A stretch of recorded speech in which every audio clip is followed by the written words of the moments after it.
तो आज paper number 4 Hindi साहित्य का इतिहास, जो कई महीनों पहले हमने प्रारंभ किया था,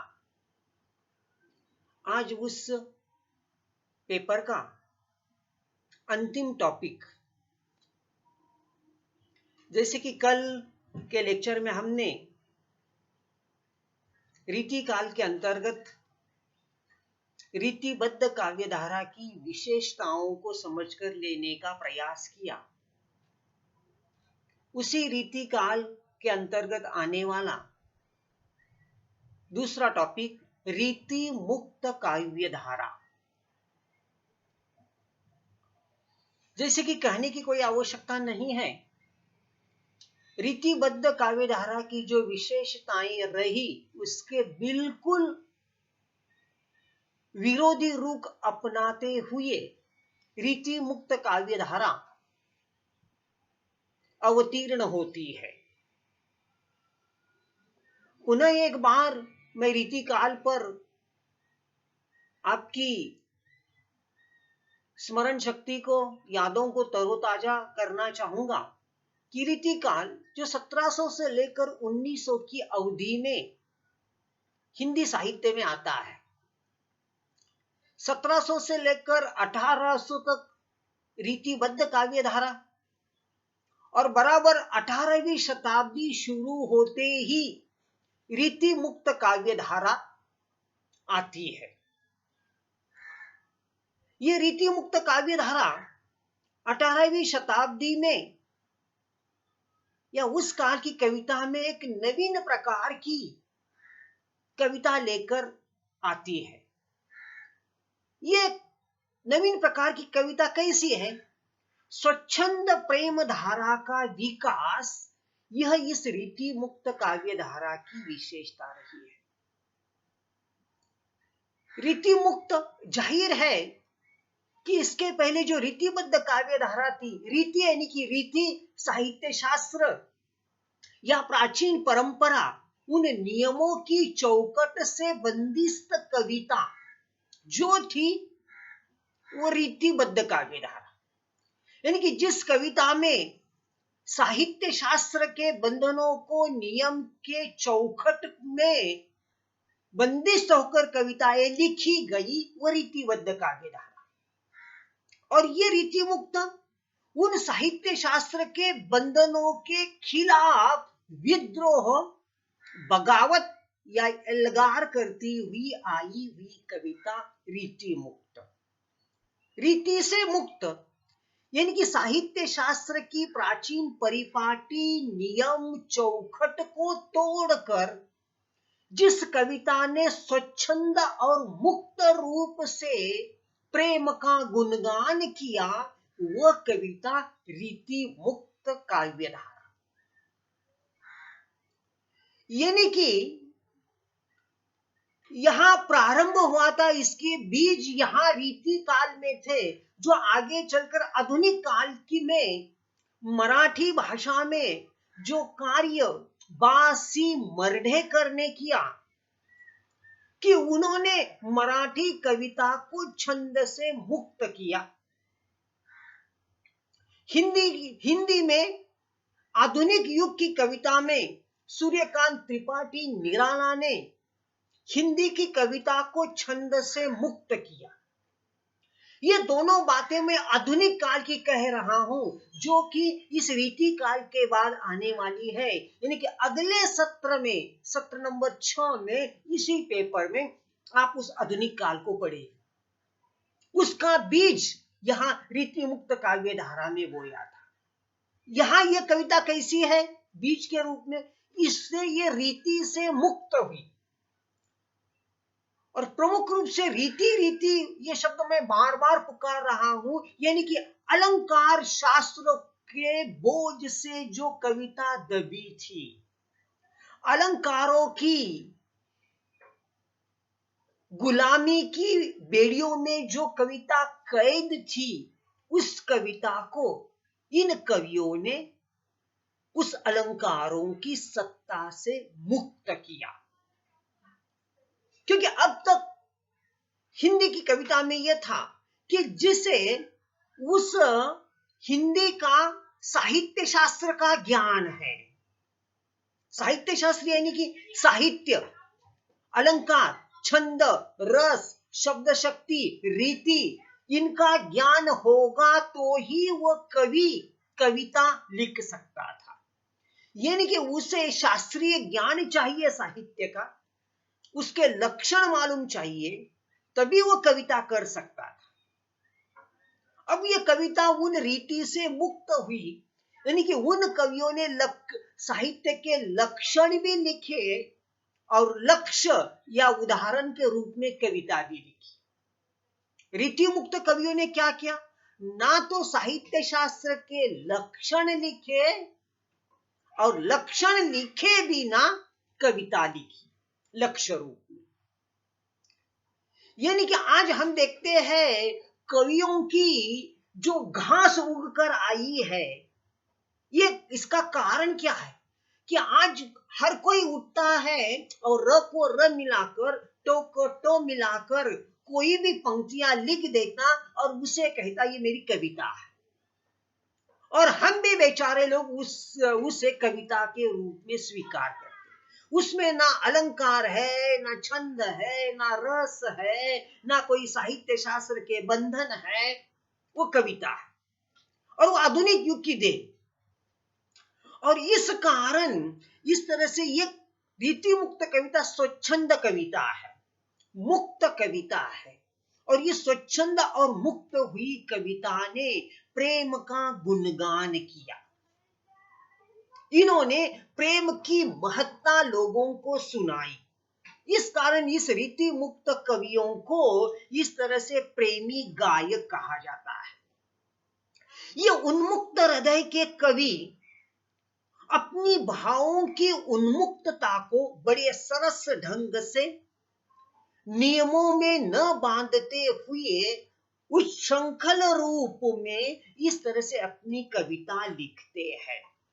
सीधे सरल भाषा में अगर कहना हो तो इन कवियों ने रीति के, साहित्य के या शास्त्र के बंधनों को तोड़ डाला, बहुत बड़ी क्रांति की, बगावत की और अपने मन के उन्मुक्त भावों को पाठकों के सामने प्रस्तुत किया।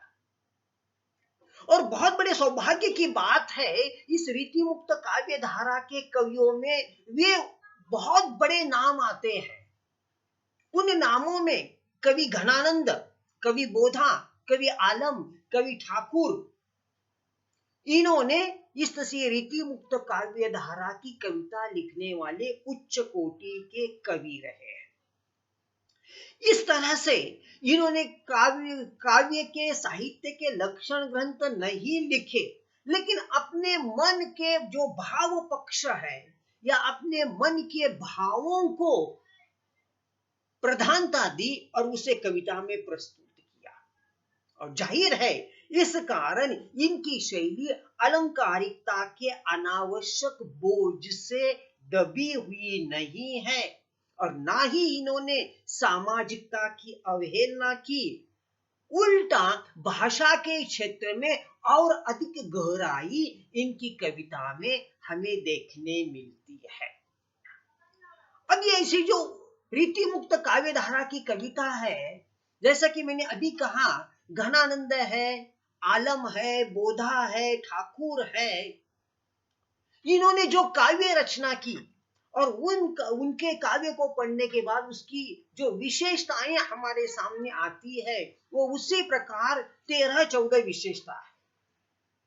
जैसे कि पहले स्वच्छंद और संयत प्रेम का विषय, दूसरा है श्रृंगार का उदात्त रूप का निरूपण, तीसरा है विरहानुभूति की मार्मिक अभिव्यक्ति, चौथा है एकांतिक काम की निष्ठा और प्रेम की पीड़ा, छठा है संयोग श्रृंगार की रमणीयता, सातवां है श्री कृष्ण लीलाओं का प्रभाव, सात है मुक्तक शैली का प्राधान्य, आठ है अलंकारिकता का स्वरूप, 9 है मुहावरे और लोकोक्तियों का प्रयोग, 10 है भाषा की प्रवीणता, 11 है सांस्कृतिक चित्रण, 12 है प्रकृति का चित्रण, 13 है प्रेम की वैयक्तिकता, 14 है प्रेम प्रेरणा स्रोत और काव्य प्रयोजन। तो इन 14-15 विशेषताओं को समेटते हुए ये रीति मुक्त कविता हमारे सामने प्रस्तुत होती है। अब उस प्रकार हम देखेंगे कि चाहे रीतिबद्ध हो या रीति मुक्त हो, या इन दोनों के बीच में एक हल्की सी तीसरी धारा भी निर्माण हुई, जो रीति सिद्ध काव्य धारा है, जिसके कवि बिहारी थे, जिसका उदाहरण मैंने कल आपके सामने प्रस्तुत किया था कि कहत नटत रिजत खिलत मिलत लजियात, भरे भवन में करत है नैनुन ही सो बात। ये ऐसा एक एक दोहा लिखने वाले कवि बिहारी को उनके आश्रयदाता राजा सोने की एक एक अशर्फी या सिक्का पुरस्कार के रूप में देते थे, और उन्होंने 1 नहीं 10 नहीं 100 ऐसे दोहे लिखे कि जिसके कारणवश कवि बिहारी को 100 सोने के सिक्के पुरस्कार के रूप में मिले। रीतिबद्ध हो या रीति मुक्त हो, इन दोनों कवियों का मुख्य प्रतिपाद्य विषय था श्रृंगार या प्रेम, श्रृंगार का गुणगान करना। क्योंकि हमने देखा इसके पहले आदिकाल था, आदिकाल में क्या हुआ कि राजाओं की अतिशयोक्ति प्रशंसा, नंबर 2 ढाल तलवार, और नंबर 3 अपने आश्रयदाता राजा की तनख्वाह पर इनका पेट चलता था, जीविका चलती थी। इस कारण इन कवियों को अपने राजा की अतिशयोक्ति प्रशंसा करनी पड़ी। बस आदिकाल की विषय परिधि वहां तक। बाद में भक्ति काल आया। भक्ति काल में क्या हुआ कि भगवान और भक्त, इन दोनों के बीच का जो भाव है, जो भक्ति का भाव है, वो भक्ति का भाव हमारे सामने आता है। यानी कि माथे पर तिलक लगाना और हाथ में जपमाला लेकर राम राम का नाम स्मरण करते रहना, इसी में ये भक्ति काल समेटता है। यानी कि पहले आदि काल में राजा की शूरता, वीरता, पराक्रम का कथन करना, भक्ति काल में भगवान का इस तरह से गुणगान करना, उसकी भक्ति करना। अब यहां आते आते रीति काल में जो सब सामान्य जनता है, उसे वो जो भगवान है, उस भगवान से भी न्याय नहीं मिल रहा है, उसे इंसाफ नहीं मिल रहा है। उसकी जो बुनियादी आवश्यकता रोटी कपड़ा मकान था, वो भगवान की भक्ति करके पूजा करके भी प्राप्त नहीं हो रहा है। फिर उस राजा का प्रतिनिधि या अवतार बनकर आया हुआ राजा महाराजा आदिकाल में, उसकी शूरता, वीरता, पराक्रम का कथन सुनने मात्र से आम जनता का पेट भरने वाला नहीं था। राजा, भगवान ने न्याय नहीं दिया, राजा ने भी न्याय नहीं दिया, और इस कारण आम जनता और समाज रीति काल में आता है और वह श्रृंगार की पूजा करता है, प्रेम की पूजा करता है, प्रेम का उन्मुक्त गान वह गाता है। और इसका बहुत अच्छी मिसाल या उदाहरण हमें कवि घनानंद के रूप में मिलता है। वो कवि घनानंद क्या कहते कि पहला ही जो इसकी विशेषता है कि स्वच्छंद और संयत प्रेम का चित्र, किसी को भी किसी से भी प्रेम हो सकता है। नायक का नायिका के प्रति, पति का पत्नी के प्रति प्रेम, लेकिन यह प्रेम कैसा हो? स्वच्छ हो, संयत हो। कवि घनानंद इसके बारे में बड़ी सुंदर शब्द कहते हैं। वो क्या कहते? अति सूधो स्नेह को मार्ग है, अति सूधो स्नेह को मार्ग है, जहां नेकू सयानप बाक नहीं, जहां नेकू सयानप बाक नहीं। तुम कौन सी पट्टी पड़ी हो लल्ला, तुम कौन सी पट्टी पड़ी हो लल्ला, मन लेहू पै देहू छटाक नहीं। प्रेम, प्रेम क्या है? कवि कहते हैं अति सूदो स्नेह को मार्गे, प्रेम का मार्ग अत्यंत सीधा साधा सरल है। अति सूदो स्नेह को मारेंगे, प्रेम का मार्ग अत्यंत सीधा साधा सरल है, जहां नेकू सयान बाक नहीं। इस प्रेम के मार्ग में कहीं भी कपट, षड्यंत्र, दावपेच को स्थान नहीं। अति सूदो स्नेह को मार्ग है, जहां नेकू सयान बाक नहीं। तुम कौन सी पट्टी पड़ी हो, नायक नायिका को कहता है तुम कौन सी पाठशाला में पढ़कर आई हो, मन लेहू पैदेहू छटाक नहीं। तुम मेरा मन भर मन भर यानी कि 1.25 किलो, 100 किलो सॉरी, मेरा 100 किलो मन लेती हो, लेकिन उसके बदले में छटाक भी नहीं देती, 100 ग्राम भी नहीं देती। तो प्रेम प्रेम क्या है? जितना दिया उतना लेना है, जितना दिया उतना लिया। तो प्रेमी प्रेमिका, नायक नायिका, पति पत्नी दोनों समान समतुल्य हो जाए। और ऐसा प्रेम में जब होता है तो वही प्रेम अपनी परमोच्च चोटी पर पहुंच जाता है। तो देखिए कवि घनानंद ने प्रेम का कितनी सीधी सादी और सुंदर परिभाषा की है। यहां प्रेमी का मन स्वच्छ होना चाहिए, उसमें संयत विवेक होना चाहिए। और इसी कवियों का प्रेम संबंधी जो दृष्टिकोण है इससे अत्यंत व्यापक है, उदार है। लेकिन यहां एक बात हुई कि इन कवियों ने इस तरह से प्राचीन रूढ़ी परंपरा और समय के अनुसार जो प्रेम का रूप चलता आया उसे ठुकरा दिया और उन्मुक्त रूप से अपने हृदय का जो स्पंदन है, अपने मन की जो भाव भावनाएं हैं, उसे शब्दों में रेखाबद्ध की और पाठकों के सामने रखी। रीतिबद्ध कवियों का प्रेम रसिकता की कोटि से आगे नहीं बढ़ सका, लेकिन उसकी तुलना में इन रीति मुक्त कवियों का भाव प्रवण प्रेम है, वो उनके हृदय की सच्ची अनुभूति है। इसमें कहीं भी कृत्रिमता नहीं, कहीं भी लुका छिपाव नहीं, कहीं भी बाकपन नहीं। तो जो प्रेम है वो दो टुक प्रेम है और बिल्कुल खुलापन उनके प्रेम में आता हुआ हमें देखने को मिलता है। तो इस तरह से इस पहली विशेषता को अगर हमने अच्छी तरह से समझ लिया तो अन्य सारी विशेषताओं को बड़ी आसानी से समझना हमारे लिए आसान होगा। इसके दूसरी विशेषता में पहुंचते समय इन्होंने श्रृंगार का उदात्त रूप का निरूपण किया है। श्रृंगार बड़ा उदात्त उसका रूप होता है, क्योंकि श्रृंगार और प्रेम इन रीति मुक्त या श्रृंगारी कविता की सबसे बड़ी विशेषता है। और इस विशेषता में उदात्त श्रृंगारी, क्योंकि इनका श्रृंगार रसिकता का पर्याय न होकर वो प्रेम का पर्याय है।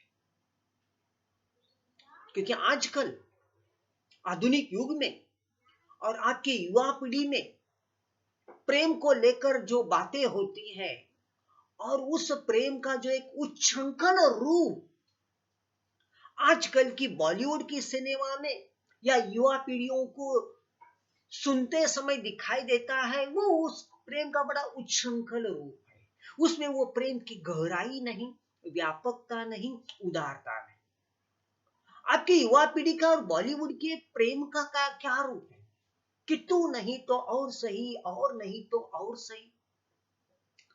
और आपके कॉलेज में ही नहीं बल्कि सारे कॉलेज में, गली मोहल्लों में, नुक्कड़ नुक्कड़ पर ऐसे कई लैला मजनू, शिरीन, फरहाद हमें देखने को मिलते हैं।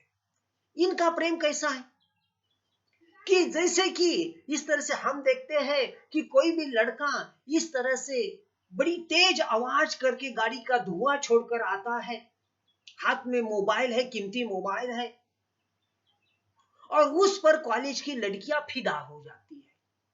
उसका आंव देखाना, ताव देखाना, उसका भूत मालूम है, ना वर्तमान मालूम है, और अपना सारा भविष्य उसके गले में बांध देने वाला ये प्रेम। तो इस तरह से ऐसे प्रेम में गंभीरता नहीं है, बल्कि इन रीति मुक्त कवियों की प्रेम को लेकर जो भाव भावनाएं हैं उसमें बड़ी गंभीरता का दर्शन होता है। क्योंकि प्रेम में केवल प्रेम नहीं होता, श्रृंगार के दो पक्ष है, एक संयोग पक्ष, दूसरा वियोग पक्ष। और संयोग और वियोग पक्ष, इन दोनों का बड़ा मार्मिक चित्रण इन रीति मुक्त कवियों की सबसे बड़ी विशेषता रही है। श्रृंगार का उदात्त रूप में चित्रण करते समय इन कवियों का जो प्रेम है वो उनके हृदय की, मन की एक आंतरिक भावना के रूप में हमारे सामने प्रस्तुत होता है। प्रेम इनकी आत्मा की पुकार है। प्रेम में जो एक निष्ठता है, प्रेम में जीवन के अंत तक निभाने की जो बात है, ये बात ये कवि करता है।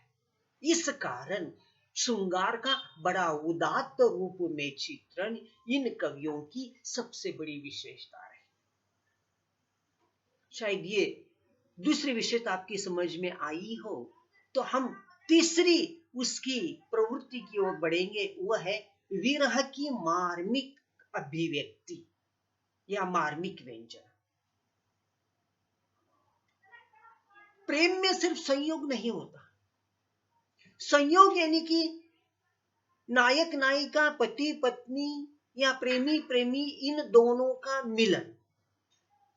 वियोग इसके बिल्कुल उल्टा, कि नायक नायिका का, प्रेमी प्रेमिका का एक दूसरे से जुदा हो जाना, उसे वियोग कहेंगे, उसे विरह कहेंगे।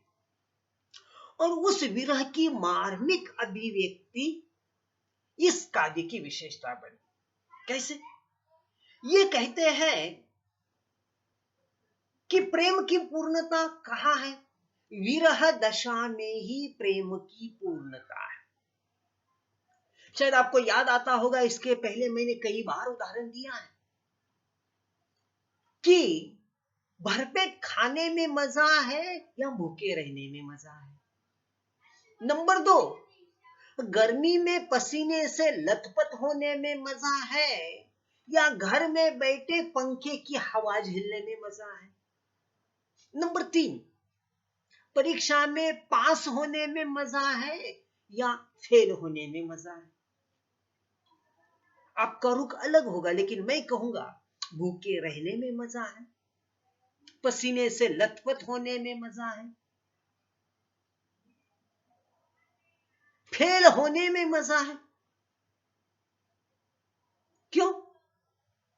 क्योंकि फेल हुए बिना हमें कैसे पता चलेगा कि फेल होने का अर्थ क्या है? क्योंकि पास हुए तो हम कर कर क्या करते हैं? पास हुए, खुशी हुई, आनंद हुआ, पेड़े खरीदेंगे, पेड़े बांटेंगे, अपने दोस्तों को पार्टी देंगे, या ज्यादा से ज्यादा सौरव गांगुली की तरह टी शर्ट निकालकर हवा में घुमाकर फेंक देंगे, अगली कक्षा में चले जाएंगे। लेकिन फेल हुए तो, पास हुए तो एक भी प्रश्न आपको पड़ा नहीं, फेल हुए तो एक नहीं, 10 नहीं, सैकड़ों प्रश्न आपके सामने आए। मैं फेल हुआ, क्यों हुआ? मैंने अभ्यास नहीं किया। 2, नंबर 3, मैंने लिखा नहीं। नंबर 4, प्रोफेसर ने अच्छा पेपर जांचा नहीं। नंबर 5, कंप्यूटर में कोई गलती होगी। नंबर 6, 10, ऐसे सैकड़ों कारण आएंगे। ये प्रश्न पढ़ना बहुत जरूरी है, क्योंकि एक बार प्रश्न पढ़ा तो आगे के कई साल आपके बच जाएंगे, भले ही एक आध साल बर्बाद हो जाए। विरह क्यों जरूरी है? क्योंकि नायक नायिका एक दूसरे से मिल गए तो उसके आगे क्या? आगे क्या? शादी, शादी, शादी के बाद बच्चे, बच्चे के बाद क्या? उनको पालना पोसना, उनको फिर उनको बड़ा करना, उनको शिक्षा देना, उनकी शादी करवा देना, और शादी होते ही वो अपने बूढ़े माँ बाप को घर से हकाल देगा, वृद्धाश्रम भेज देगा। देखिए, लेकिन अगर विरह हुआ तो क्या होता है? हम सोचते हैं। और विरह एकमात्र एक ऐसी दशा है जो इस तरह से मनुष्य को मानव मात्र की समान भूमि पर खड़ा कर देती है। और यहीं पर इस तरह से हमें समानता का पता चलता है। और यहाँ इन रीति मुक्त कवियों ने जो प्रेम का चित्रण किया है, ये उनका निजी या व्यक्तिगत प्रेम नहीं है। इनका प्रेम व्यक्तिगत सीमा से ऊपर उठता है, व्यक्तिगत सीमा के संकुचित घेरे से ऊपर उठकर वह विश्व के व्यापक क्षेत्र में प्रवेश करता है। और इस कारण इनकी विरहानुभूति में बड़ी गंभीरता है। और यही गंभीरता उस मनुष्य को साधना की ओर अग्रसर करती है। और संयोग में जब हम आनंद के उस परमोच्च बिंदु पर होते हैं, तो वहीं पर वियोग का हमें एहसास होता है। तो विरह की बड़ी सुंदर मार्मिक अभिव्यक्ति इन कवियों की विशेषता रही है। इसके बाद आगे की विशेषता है एकांतिक काम की निष्ठा और प्रेम की पीर।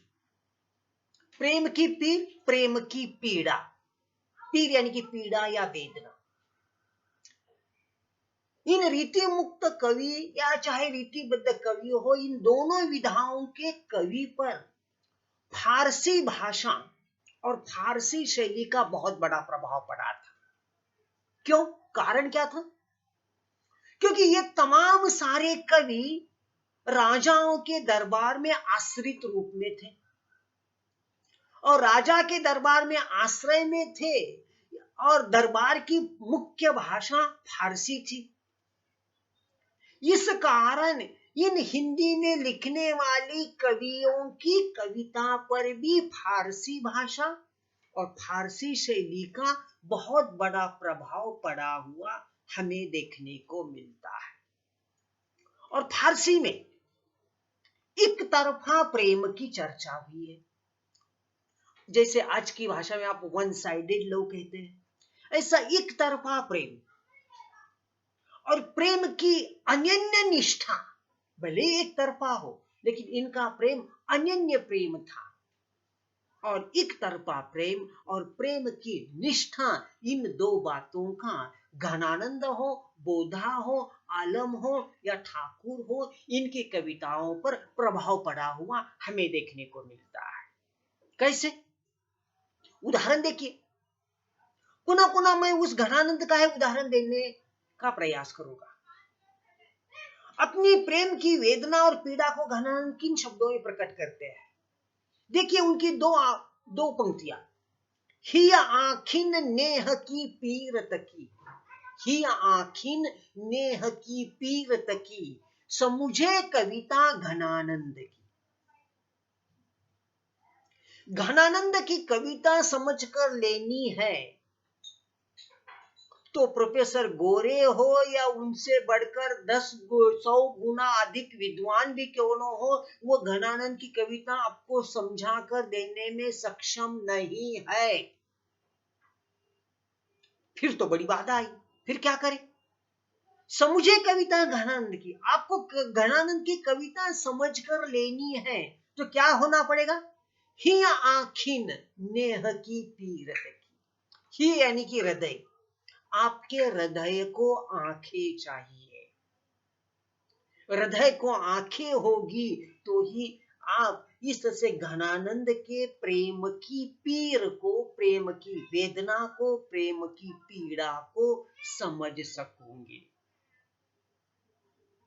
तो बड़ी गजब की बात हो गई, क्योंकि हमने अभी तक देखा था, सुना था, पढ़ा था कि मनुष्य के चेहरे को आंखें होती हैं, लेकिन यहां घनानंद किन प्रतीकों का प्रयोग करते हैं? उनका कहना है कि आंखें हमारे हृदय को होनी चाहिए। तो यहां आते आते इस तरह से हमने एकांतिक काम की निष्ठा और प्रेम की पीड़ा को देखा।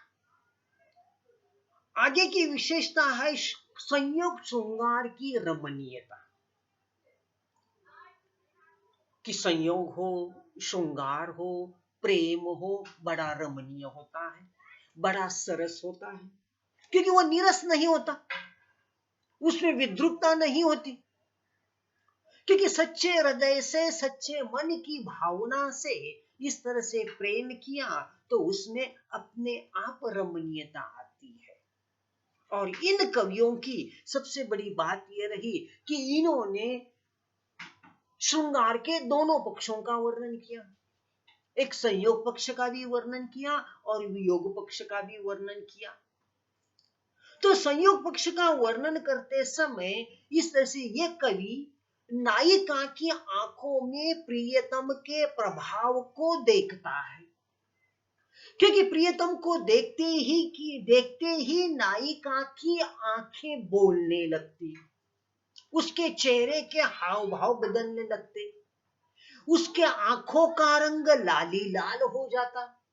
और इनका कवि बारीकी से निरीक्षण करता है कि चेहरे के हाव भाव बदलना हो, आंखों का रंग लाल हो जाना हो, तो ये सारी बातें प्रियतम का दर्शन होते ही नायिका की आंखों में उमड़ कर आती है।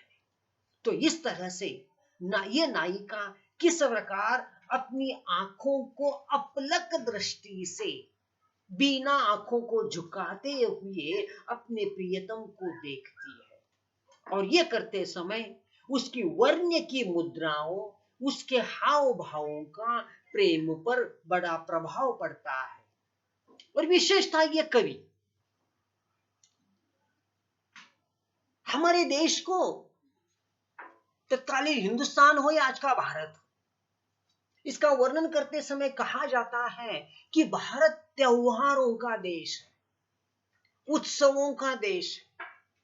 आए दिन, हर महीने, हर हफ्ते हमारे देश में कोई ना कोई त्योहार, कोई ना कोई उत्सव आता ही रहता है।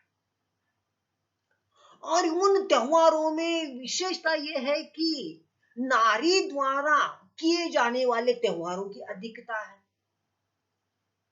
यहां संयोग श्रृंगार की रमणीयता का चित्रण करते समय यह कवि कहता है कि विशेषता ये 2-3 त्योहार है, एक होली का त्योहार, दूसरा अक्षय तृतीया का त्योहार और गणगौर का त्योहार।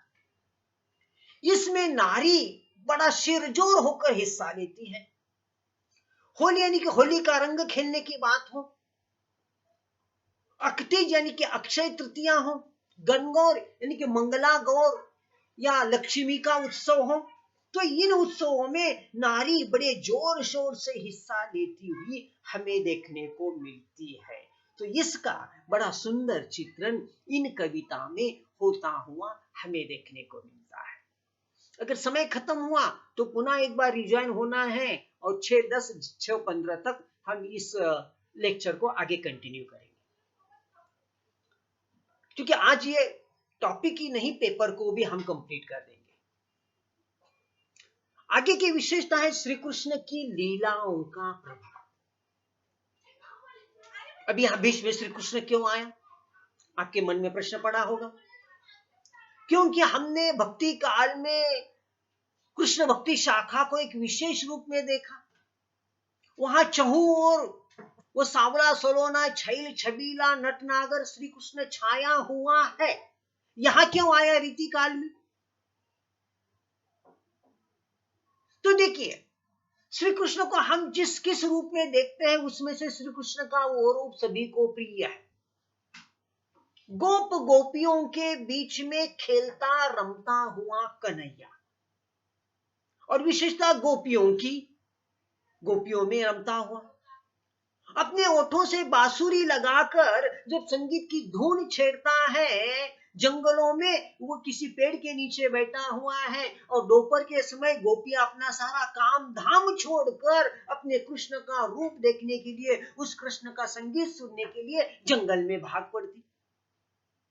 वो कन्हैया, जो गोपियां बाजार के दिन दही दूध दही मक्खन बेचने के लिए मथुरा जा रही है, और तब यह कन्हैया इस तरह से छोटा सा पत्थर मारकर उनकी मटकी फोड़ने वाला कन्हैया,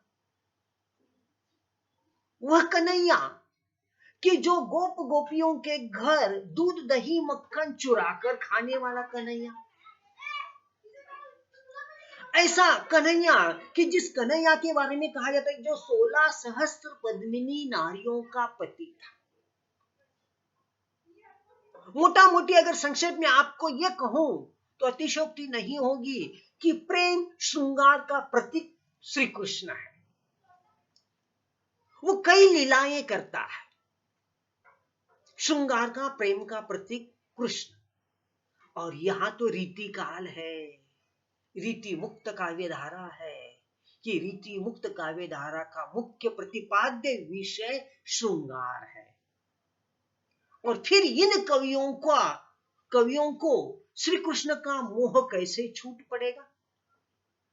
क्योंकि ये कवि, चाहे कवि घनानंद हो, आलम हो, बोधा हो, ठाकुर हो, इन्हें तो प्रेम का उन्मुक्त गान करना था। और ये कवि फिर श्री कृष्ण को कैसे छोड़ेंगे?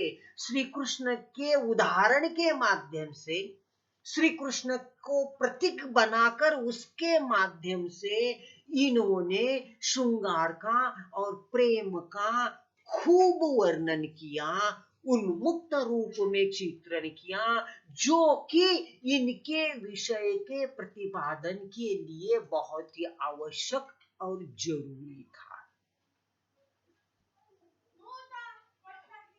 श्री कृष्ण की लीलाएं हमने इसके पहले भी देखी है, लेकिन श्री कृष्ण के माध्यम से प्रेम का चित्रण करते करते इनमें से कुछ कवि है कि जो कवि अपने जीवन के अंतिम काल में भगवान श्री कृष्ण के अनन्य भक्त बन जाते हैं।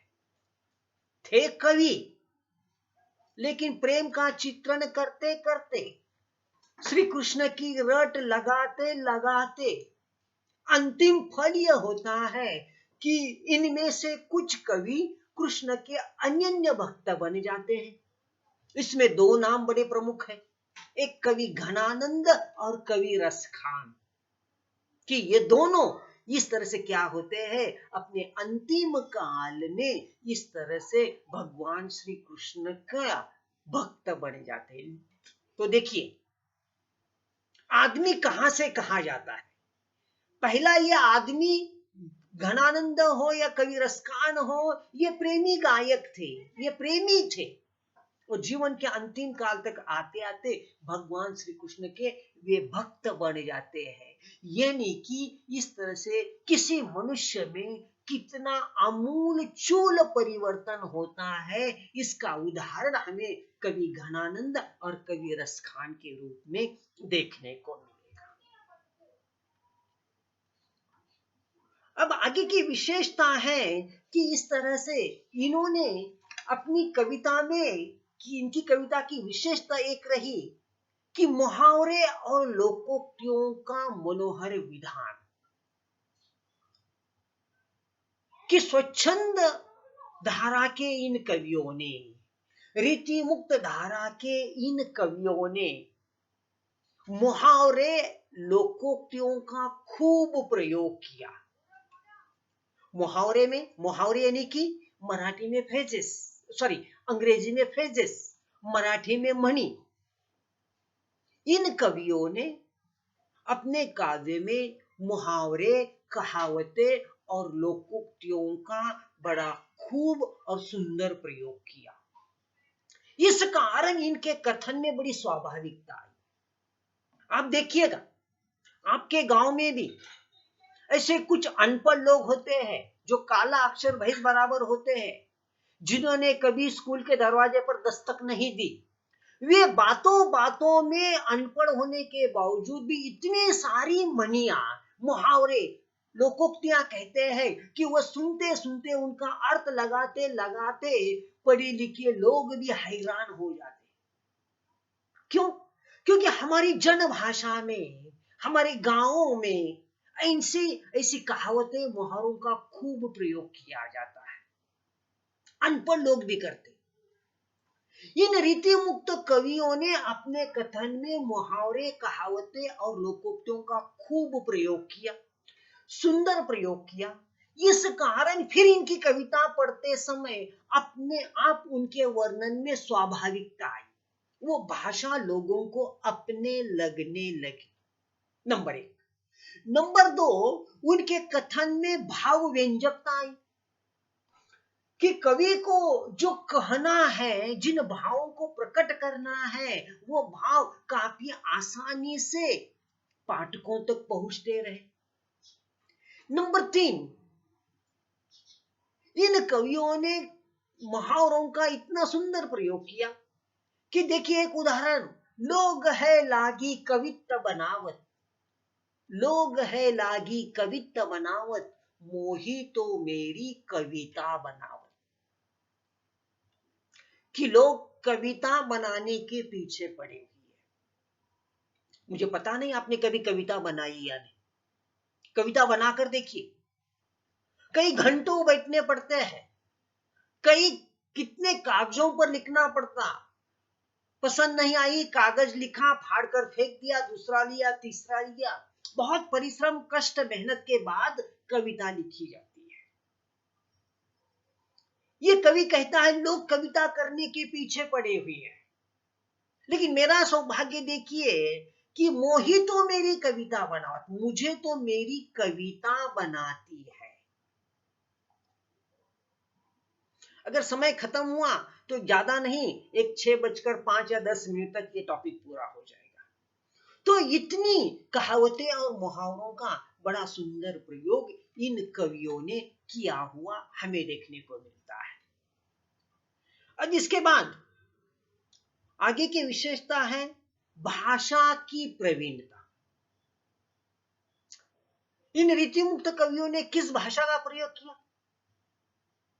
पुनः पुनः मुझे आपकी याददाश्त को तरोताजा करना पड़ेगा कि आदि काल में अपभ्रंश भाषा थी,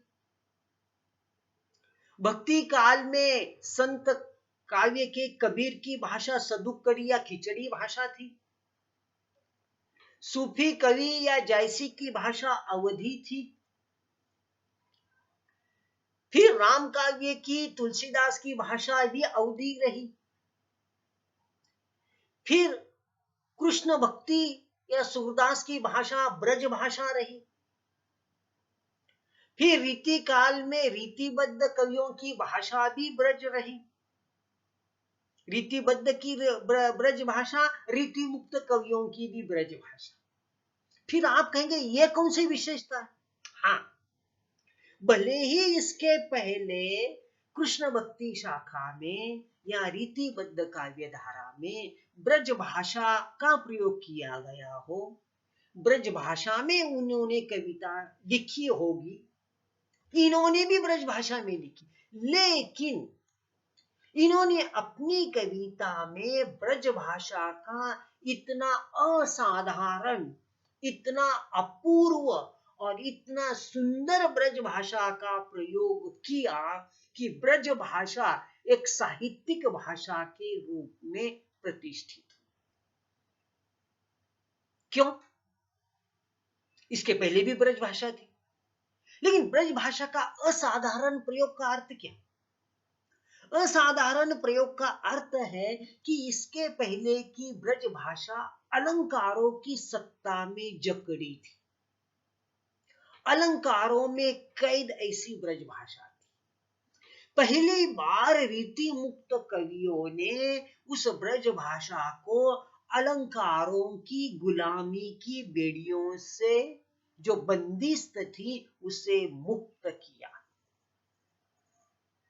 और अभी अभी नंबर 2 जो मैंने विशेषता पढ़ाई कि उन्होंने अलंकारों से मुक्त किया और उसकी जगह पर ब्रज भाषा में जन जन में बोले जाने वाले कहावतें, मुहावरों और लोकोक्तियों का प्रयोग किया।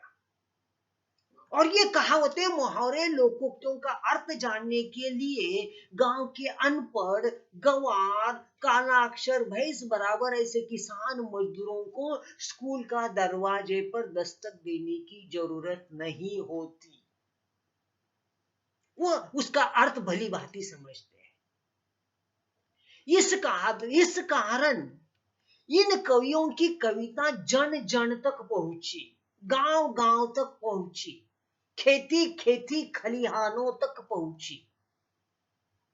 और जाहिर है फिर इससे क्या हुआ, इनकी कविता लोकप्रिय हुई।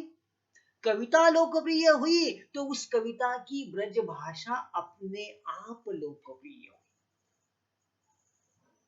और दूसरी बात तो ये जाहिर है कि इन्होंने ब्रज भाषा को गौरवान्वित किया, इन्होंने ब्रज भाषा को प्रतिष्ठा दी और ऐसे ऊंचे सिंहासन पर बिठाया। लेकिन इसके पीछे क्या था कि ब्रज भाषा की जो अंतस्य शक्ति थी, इस शक्ति को इन्होंने निखारा। कौन सी शक्ति थी ब्रज भाषा में? कि ब्रज भाषा की बहुत बड़ी शक्ति ये थी कि ब्रज भाषा क्या थी? मधुर थी, उसमें माधुर्य था, उसमें एक मिठास थी। और उस मिठास के कारण वो लोगों ने काफी पसंद की। फिर उसके बाद हम देखेंगे कि इस तरह से ब्रज भाषा की दूसरी एक विशेषता रही कि ब्रज भाषा का शब्द भंडार बड़ा विस्तृत था, व्यापक था। इतने शब्द उस भाषा में थे कि इस तरह से कवि को अपनी हर एक सूक्ष्म से सूक्ष्मतम भावनाओं को अभिव्यक्त करने के लिए शब्दों का विस्तृत और व्यापक भंडार था।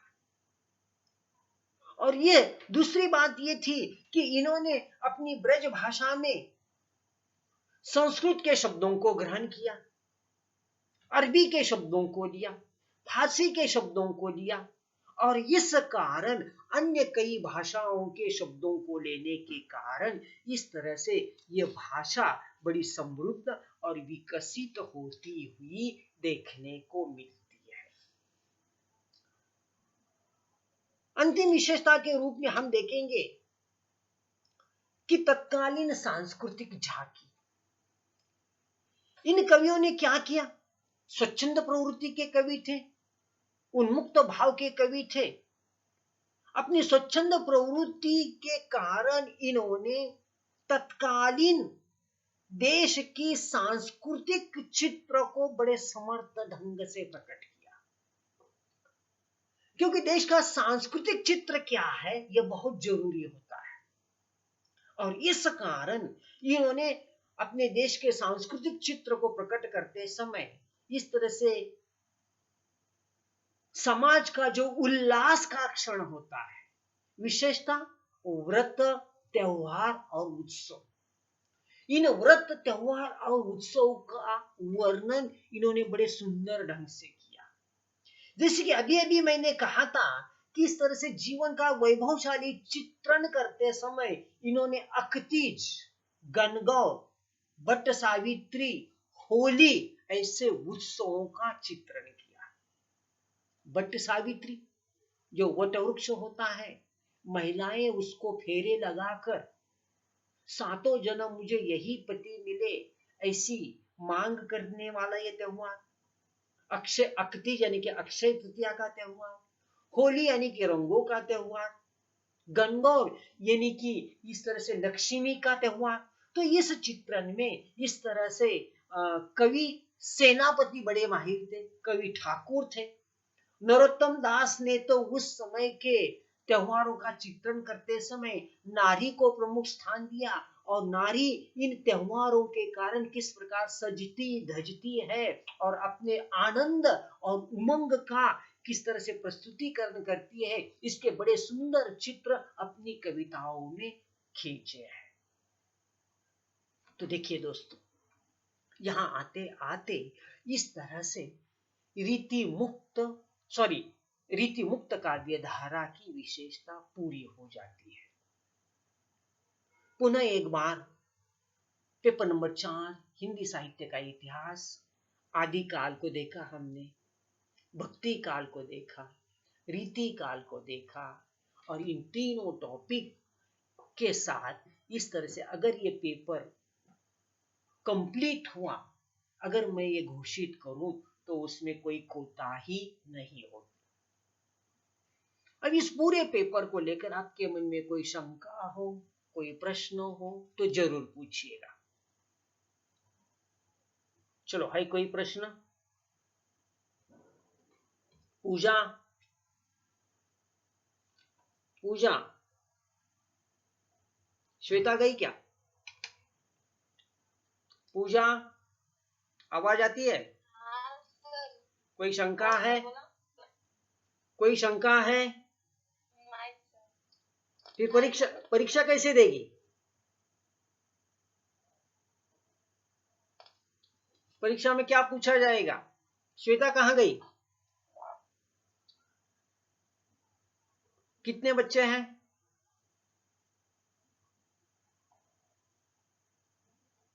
श्वेता? हाँ सर, दो थे। दो ही थे? परीक्षा नजदीक आई, परीक्षा नजदीक आई। ज़ेरॉक्स निकाल ली पूजा? कल आपने कहा था, क्यों नहीं? उसका अरे अभ्यास तो आपको शुरू करना होगा, अभी परीक्षा आएगी। हाँ सर। अभी 3-4 हफ्तों के बाद परीक्षा है आपकी। परीक्षा फॉर्म भरने पड़ेंगे। हाँ सर। प्रोजेक्ट लिखना है। मैं शायद कल, ज्यादा से ज्यादा कल मैं आपको प्रोजेक्ट के विषय दे दूंगा। चलो ठीक है, फिर आज के लिए रुक जाएंगे। ओके।